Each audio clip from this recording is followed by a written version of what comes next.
नमस्कार। Political pitch पर आप सभी लोगों का स्वागत है।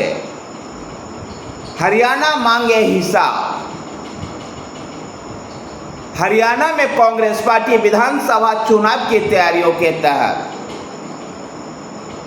हरियाणा मांगे हिसाब के तहत हरियाणा के जींद में एक बड़ी रैली करने वाली। यद्यपि इस रैली का भी स्थान तय नहीं हुआ है, न ही अभी तारीख तय हुई है, लेकिन राहुल गांधी और मल्लिकार्जुन खड़गे की उपस्थिति को देखते हुए 15 सितंबर से 22 सितंबर के बीच में इस रैली का आयोजन हो सकता है।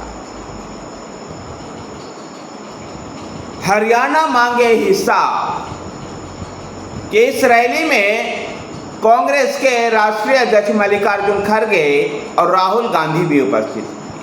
तो मंच पर हरियाणा के पूर्व मुख्यमंत्री भूपेंद्र सिंह हुड्डा की भी उपस्थिति होगी और हरियाणा कांग्रेस अध्यक्ष उदयभान भी होंगे। हरियाणा कांग्रेस प्रभारी दीपक बावरिया,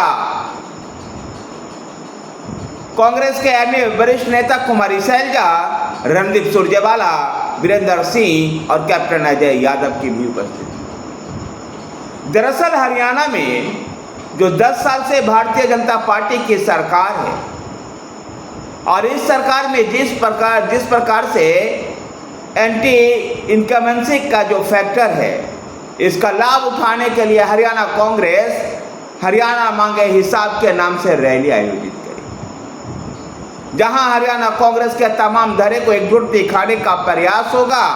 तो राहुल गांधी और मल्लिकार्जुन खड़गे की उपस्थिति से इस रैली के से हरियाणा में नई राजनीतिक हलचल उत्पन्न हो जाएगी। गौरतलब है कि हरियाणा में इसी साल विधानसभा का चुनाव होना है और इस विधानसभा के चुनाव में कांग्रेस पार्टी फिर से एक बार सत्ता के दहलीज तक पहुंचना चाहती है, जिसको लेकर के कांग्रेस हरियाणा मांगे हिसाब के नाम से रैली आयोजित करेगी। हरियाणा मांगे हिसाब रैली से पहले इन दिनों रोहतक के सांसद दीपेंद्र सिंह हुड्डा विधानसभावार पद यात्रा निकाल रहे हैं। 32 विधानसभा क्षेत्रों को वो कवर कर चुके हैं और इस माह के अंत तक यानी अगस्त के अंत तक 90 हलकों को कवर कर लिए जाने की योजना है। दीपेंद्र सिंह हुड्डा बरसात के दिनों में भी हरियाणा के विभिन्न क्षेत्रों में जाकर के लोगों से संवाद कायम कर रहे हैं। दीपेंद्र सिंह हुड्डा की इस यात्रा के बाद कांग्रेस इसी माह के अंत तक पूरे प्रदेश में रथ यात्रा भी निकालने जा रही है। इस रथ यात्रा में हरियाणा के पूर्व मुख्यमंत्री भूपेंद्र सिंह हुड्डा और प्रदेश अध्यक्ष चौधरी उदयभान सवार होकर जनता के बीच में जाएंगे। यह रथ यात्रा भी प्रदेश कांग्रेस कमेटी के हरियाणा मांगे हिसाब रैली के तहत ही हो रही। हरियाणा मांगे हिसाब इसी बैनर तले दीपेंद्र सिंह हुड्डा की विधानसभा वार पद यात्रा है और उसी के बाद फिर भूपेंद्र सिंह हुड्डा और चौधरी उदयभान की रथ यात्रा। हरियाणा में इन दिनों रणदीप सुरजेवाला के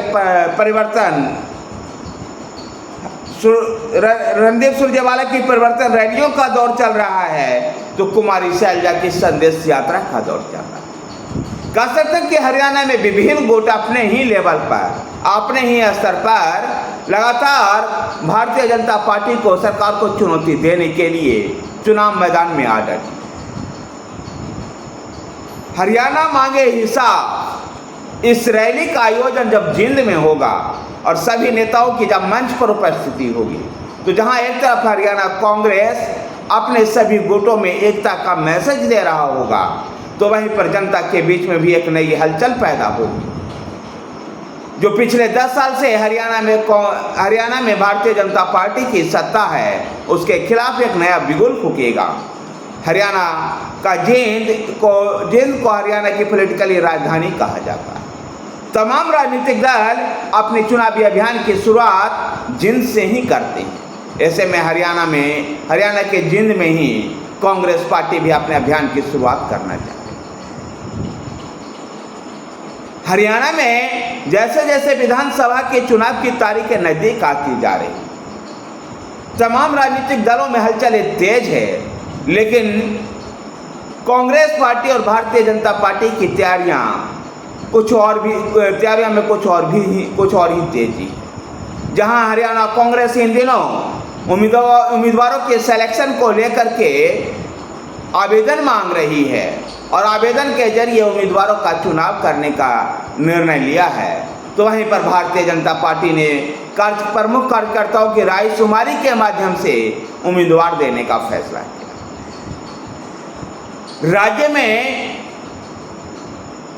लोकसभा चुनाव के दौरान जिस प्रकार से भारतीय जनता पार्टी की अपेक्षा के अनुरूप प्रदर्शन नहीं हुआ, 10 में से 5 सीटें ही केवल भारतीय जनता पार्टी जीत पाई और 5 सीटों पर कांग्रेस पार्टी जीती। ऐसे में हरियाणा में कांग्रेस भारतीय जनता पार्टी के खिलाफ जो एंटी इनकम्बेंसी है उसका फायदा उठा करके हरियाणा की सत्ता के दहलीज तक पहुंचना चाहिए। तो जननायक जनता पार्टी भी जाट वोट बैंकों में अपनी हिस्सेदारी को सुनिश्चित करना चाहती है और जननायक जनता पार्टी भी चुनाव मैदान में। तो दूसरी तरफ इंडियन नेशनल लोकदल का गठबंधन बहुजन समाज पार्टी के साथ हो सकता है। ओम प्रकाश चौटाला की यह पार्टी मायावती की पार्टी के साथ गठबंधन कर हरियाणा में एक नया राजनीतिक दृष्टिकोण देने का प्रयास कर रहे हैं। तो वहीं आम आदमी पार्टी भी हरियाणा में जोर आजमाइश कर रही है। पंजाब के मुख्यमंत्री हरियाणा में आकर के हरियाणा के लोगों को लुभाने का प्रयास कर चुके हैं। तो दिल्ली आबकारी घोटाला में जेल में बंद दिल्ली के पूर्व उप मुख्यमंत्री मनीष सिसोदिया के जेल से बाहर आने के बाद हरियाणा में आम आदमी पार्टी की गतिविधियों में वृद्धि होने की संभावना है। कह सकते हैं कि इस बार का जो चुनाव जो होगा उस चुनाव में कई नई परिस्थितियां लिखी जाएगी।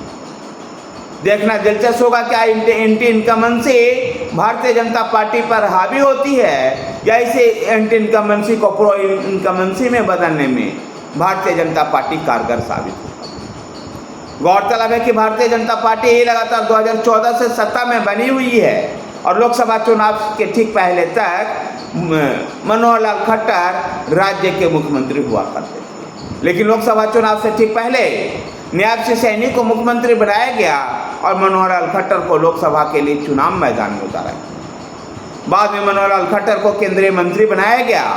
मोहन धारिया को भारतीय जनता पार्टी का प्रदेश अध्यक्ष बना करके ब्राह्मणों को भी साधने का प्रयास किया गया। तो न्यायसी सैनी के माध्यम से ओबीसी को साधा जाएगा तो मनोहर लाल खट्टर पंजाबी चेहरा के रूप में पार्टी में पंजाबियों को वोट दिलाएंगे। भारतीय जनता पार्टी जिस प्रकार से हरियाणा में उसके लिए जो चुनौतियां हैं, किसान का मुद्दा और जाट जिस प्रकार से भाजपा से नाराज है, ये भाजपा के लिए बड़ी चुनौती है और कांग्रेस इसी का फायदा उठाना चाहती है। धन्यवाद साथियों, वीडियो को लाइक कीजिए, शेयर कीजिए, हमारे साथ बने रहने के लिए हमारे चैनल पॉलिटिकल पिच को सब्सक्राइब कीजिए। धन्यवाद।